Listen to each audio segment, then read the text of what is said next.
የኢትዮጵያ አብዮት በሐቅ የተጀመረና በማይታጠፍ ቃል ላይ የተመሰረተ እንደመሆኑ መጠን ሰፊውን ህዝብ ለማስተማር ለማንቃት ለማደራጀትና ራሱን በራሱ እንዲረዳ ለማድረግ ይቻል ዘንድ የእድገት በህብረት የውቀትና የሥራ ዘመቻ የክተት አዋጅ ታወጀ።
እርግጥ በብረትም ዘምታል ተሾም አዎ በነገራችሁ ላይ በጣም የሚያስቅ እዚህ እድገት በብረት ላይ ቱታይል ለብሼ ከቤት የተነስቼ ነገ ጧት ትሄዳለህ ከተባልኩበት ጣቢያ ልሄድ ማታውኑ መርካቶ ውስጥ ሲሄድ አንድ ምስኪን ወገኔ ቁጭ ብሎ ሲለምን ማምላክ ስለምን ተማሪያም ብሏል ከኪሴ ገንዘብ አውጥቼ እንዲሰጣለሁ ስል ቀና ብሎ አየኝና አራ ብሎ ደግሞ ውድ ዘመቻ ሄዳለ እንዳለ ዝም ብዬ ታግሼው ሄድኩኝ ሳንቲሜን ሰብስቤ እና ወጪ ገላገላ ይሄ ምንድነው ስላይነ ስውራን ሌሎቹ ወንድሞቻችን ወገኖቻችን ያላቸው ግንዛቤ ዜሮ ነበር እና ያንን ሁሉ ለማስተማር ነው የኛ ጥረት የነበረው በዘመቻም የተካፈለው አይነ ስውራን ከማንም እንደማናንስ በተቻለን መጠን ከኛ የሚጠበቀውን አገልግሎት በማስተማር ለመስጠት እንደምንችል የግድ ቆፈር የለብንም ወይም ደግሞ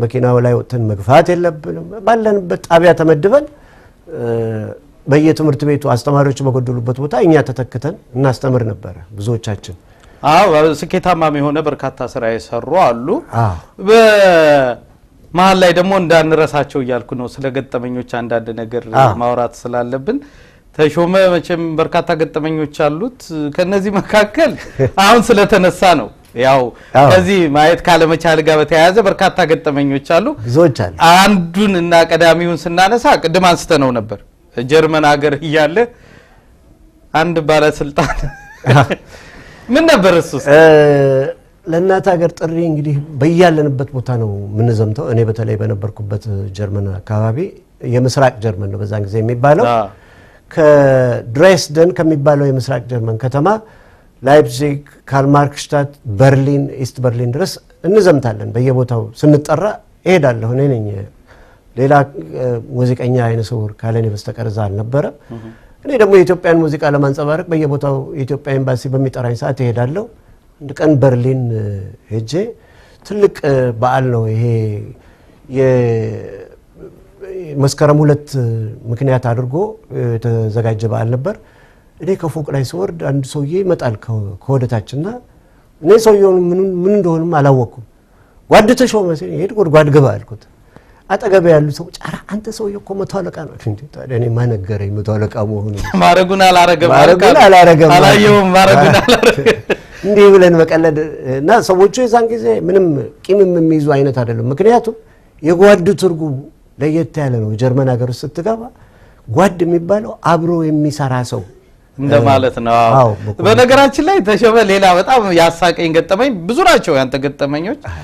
አንድ ደግሞ 4 ኪሎ ሰላማዊ ሰልፍ ላይ ያረከው ነገር ምን ነበር? እስቲ እሱ እንደው ትንሽ አውራኝ።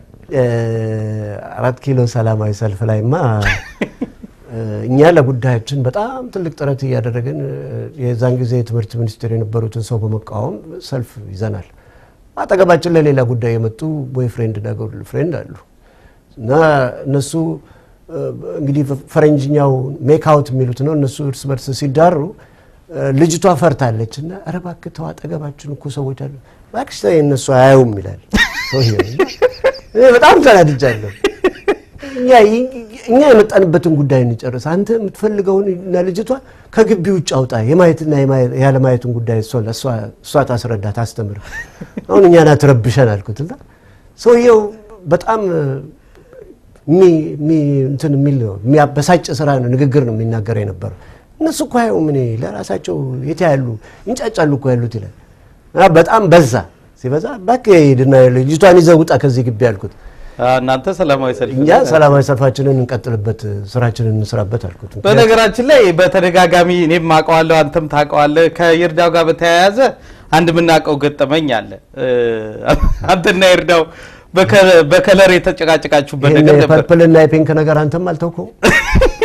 እስኪ ተቻይ ለተመልካቾች እኔ እንኳን ወዳጆቼ ስለሆናችሁ በደንብ አቃለሁ። ግን እኔና ይርዳ ሾው ቦታ ላይ ቁጭ ብለን ስናወራ አንድ የምትደንስ ልጅ ብቅ ስትል ቆይ ግን ተሼ እዚህ ላይ ላቋርጠ። በነገራችን ላይ ተሼ የስንት ዓመት ልጅ እያለ ነው የማየት ብርሃኑን ያጣው? እኔ የ5 ወር ልጅ እያለ። ይርዳው በነገራችን ላይ የ6 ወር ልጅ እያለ ነው። ስለዚህ እሱ ባንድ ወር ይበልጣል። ግንዛቤ ለመስጠት ነው ለተመልካቾች። ከዛ ጭቅጭቁ ይቀጥል። እሱ ባንድ ወር ይበልጠኛልና እኔ እንግዲህ ተወልጄ በ5 ወር አይነ ስውር ሆንኩት። ከዛ በኋላ ያው በጊዜ ሂደት ተምሬ አለሁበት ደረጃ ደረስኩ። እኔና እሱ ተገናኘን። እንደዚሁ ጨዋታ ቦታ ላይ ስንገናኝ እቺ ልጅ የለበሰችው ፒንክ ነው ይለኛል። እኔ ፐርፕል ናት እላለሁ። እና እንግዲህ በማየት እሱ ስለሚበልጠኝ የግዴታ እሱን መቀበል አለብኝ ማለት ነው። አንድ ወር ስለሚበልጠኝ ተጨቃጨቃችሁ። እሱ ያለኝ ምንድነው ተሼ በእድሜ አንተ ብትበልጠኝም ብዙ በማየት እኔ እበልጣለሁ አለ። አዎ እንግዲህ እኔ በመዞር ነው እሱ ደግሞ ገና እሱ ብዙ በማየት ያው አንድ ወር ካንተ አንድ ወር በኋላ ማለት ነው። በጣም በራሳችሁ በመቀለር ትታወቃላችሁ። ይሄ ራሱ በጣም አዝናኝና ለብዙ ሰው ትምህርት የሚሆን ይመስለኛል። ይርዳውም በዚህ በኩል ችግር የለበትም። አንተንም እንደዛው ነው ማቀው። እንግዲህ ምንድነው መሰለ የፈሰሰው ውሃ ስለማይታፈስ በራሳችን አይን ባለ መኖሩ አይን ስለሌለን በራሳችን ብንበሳጭ የበለጠ ችግር ነው የምንፈጥረው። ግን በራሳችን ስንቀልድ ህይወትም ቀላል እየሆነ ይሄዳል እና በዚህ መሰረት ነው እኔ የይርዳም እርግጠኛ ነኝ ከዚህ የተነሳ ነው ብዙ ኤክስፒሪየንስ አለን ሁለታችንም የተለያየ የኑሮ ገጠመኞች አሉ። ግን በራሳችን ስንቀልድ ችግርን እናቃልለዋለን። አየህ ብዙ ሰው ሆድ ውስጥ ያለውን ነገር አፍኖት ቁጭ ካለ ይታመማል። ስትቀልድና ስታወጣው ግን ሪላክስ ታደርጋለህ፣ ትዝናናለህ። ህይወት ሰው ሲስቅ አንተ ማብረህ ትስቃለህ እና ህይወት ቀላል ይሆናል። ትክክለኛ አባባል ነው።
አመሰግናለሁ ተሸሞዶ ዘፈን ስለሆነ ነው እንጂ በሁሉም ነገር አመሰግናለሁ።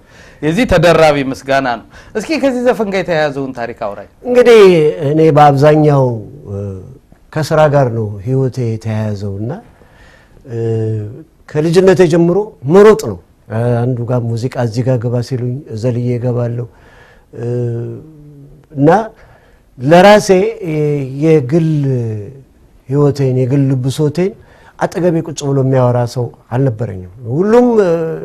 ሁሉም ሰራተኛ ነው፣ ሁሉም ቢዚ ነው። ከእህቶቼ ከወንድሞቼ ጋር ተራርቀን ነበር የምንኖረው። ብዙ ርቀት አለን። ውጭ ሀገር ጀርመን ሀገርም ስኖር ብቻዬን ነው። ጅቡቲም ስኖር ደግሞ ሌሊቱን ስራ ስሰራ አድራለሁ፣ ቀን ቤቴ ገብቼ ተኛለሁ። በቃ ይሄ ነው ህይወቴ፣ ያ ነው እና በዛን አካባቢ ነው ይሄ ነገር ዳጋጣሚ ነው። ዜማውን ዝም ብዬ ስሰራው ያይራድ ሰማኝና ይሄን ግጥም ሰጠኝ።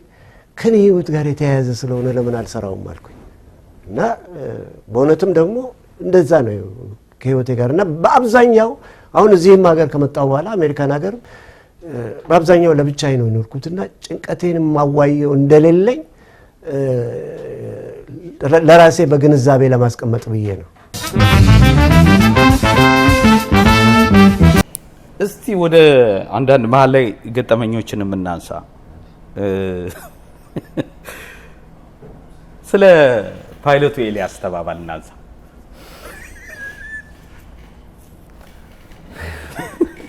አሁን እየሸመገልኩ ነው መሰል ተቦርና እነዛን ነገሮች ማውራትም አይ ልክ ነው። ያው ከእድሜ ጋር እኮ አብሮ የተሰራ ነገር ያ በዛ እድሜ ነው ታሳቢነቱ። አዎ የሆነ ፓይለት ቤት ሂጄ አንድ ሱሪና ሸሚዝ ከገንዘብ በኋላ ደግሞ እንደው ይሄን ልብስ አንድ ቀን ባለበሰ ሲል የመሆን ምኞት ነበረ።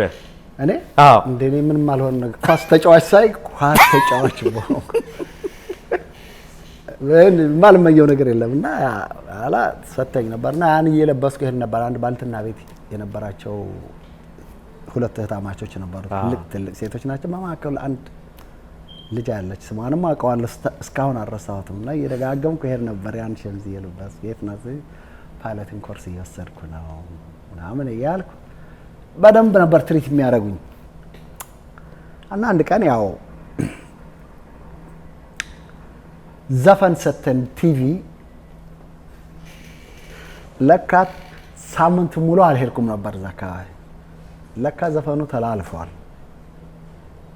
በኋላ ይቺና ልጅቷ እማ አለች። እኔ ከሩቅ ነው ያየችኝ። ፓይለት ነኝ ብሎኝ የዋሸው ልጅ መጣ። ተመልሼ ከዛች እስካሁን እስካለሁበት ወደዛ ሰፈር ጃላቀ ፓይለት እንደተም ቀረ። በዛች ቀን ቀረ ማለት ዋሸት መከራ ነው። የሚገርም ነው። በነገራችን ላይ ተመልካቾቻችን ኤልያስ ተባባል የሙዚቃዎቹን ያክል በርካታ አስገራሚ ገጠመኞች አሉ። በየመሃሉ እናነሳለን። አንድን ጨምር ለማንኛውም ብዬ ነው። ኤልያስ ተባባልና እኔ ባለኝ መረጃ የኢትዮጵያ ምክትል ፕሬዝዳንት የነበሩት ኮሎኔል ፍስሐ ደስታ ምንድነው? እስኪ እሱን ታሪክ አውራኝ። አይ ምንም ታሪክ የለም። ገብተዋል።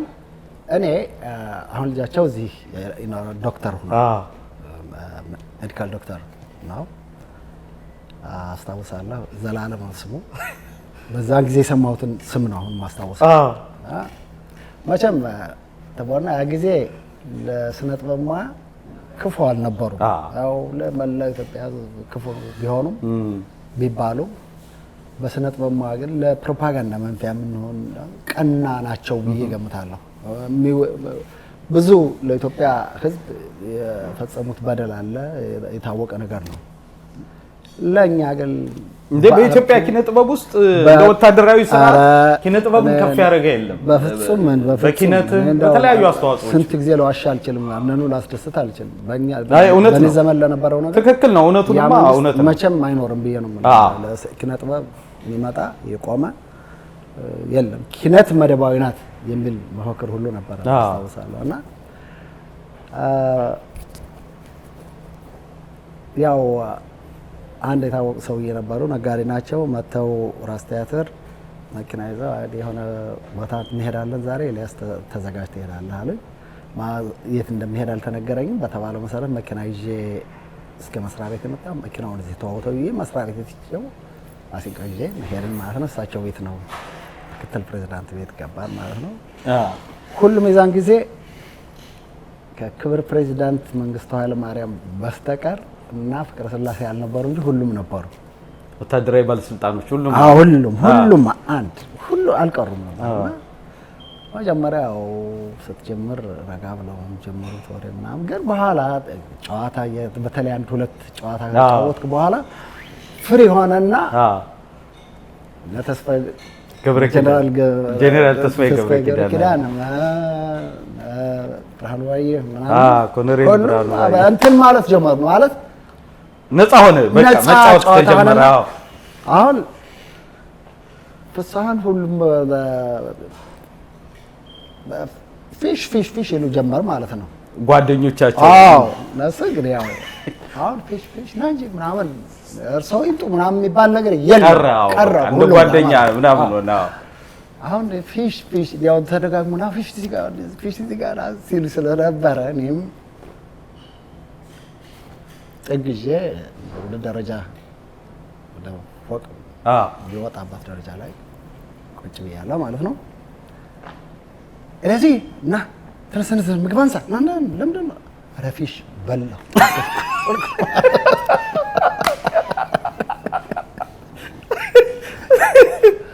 እና የጨዋታ ምናምን ስለነበር እነሱ አቴንሽንም አልሰጡትም። ለዛ እንትን በቃ ግድል ፈለከውን ነገር ማንሳት ትችላለህ አሁን ይሄዱ ማለት ነው። እኔ ግን ከዛ እንዴት እንደደረገጥኩ ልነግርህ አልችልም።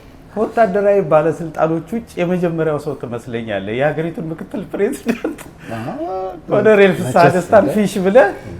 ለነገሩ በቅርቡ ከእስር ቤት ከወጡ በኋላ አንድ ቃለ ምልልስ ላይ አይቻቸዋለሁ።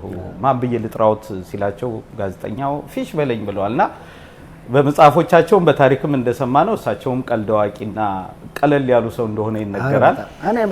ስለዚህ ኤልያስ ተባባል እዛ የሰማውን አይ ፊሽዬ ጠግቤያለሁ ፊሽ ይበቃኛል። እስኪ አንድ እንጨምር።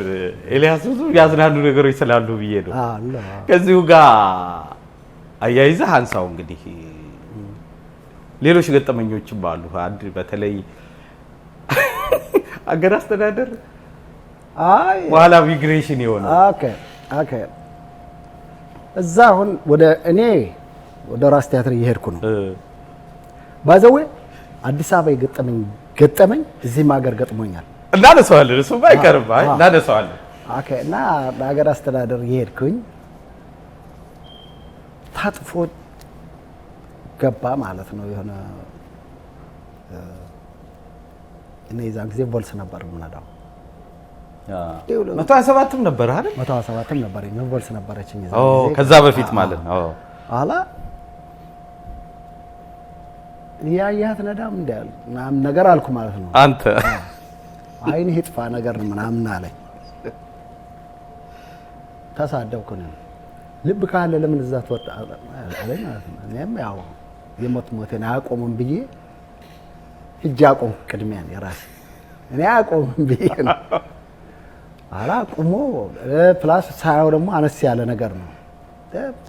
ላጥ ለወረደና ጃኬቱን ሲያልቅ ሻምበል ነው አልኩና ሰው እየሳካ ይመታም ባይዘው ሲሪየስሊ እና ዲቪ እንደቆምኩኝ በተጠንቀቅ ቆም ሻምበል ከሰስተት ከብረ ዝገት እኮ አይጠፋም ዲስከሽን ተጋራጋራ አይሰከ ምን ችግር የለም። የሚገርም አጋጣሚ ነው ለነገሩ። እና ይሄ ነገር እዚህም ሀገር ሀፕን አድርጎብኛል። አይ እሱንማ እናነሳዋለን። ግን የሚገርመው ኤልያስ መጀመሪያ አካባቢ በግል የሚቀርቡም ሰዎች በሚዲያም በአንዳንድ ነገር ነው ኤልያስ ተባባለ እጅግ አይናፋር እንደነበርክ አሁንም ነኝ። ታዲያ ከነበርክ ለምንድን ነው ከበዛ ወርቅ ጋር ያወጣው ዘፈን ላይ እኮ ታረጋግጣል። አይናፋር ነበርኩኝ ሆንኩልሽ አይን አውጣትን ነበር እና በእድሜ ልኬን አይናፋር ሆኜ አይን አውጣ ሆኜ ኖርኩ ነኝ። እንዴት ነው አይናፋር ለሆን ይችላል ተብሎ እኔ ጭራሽ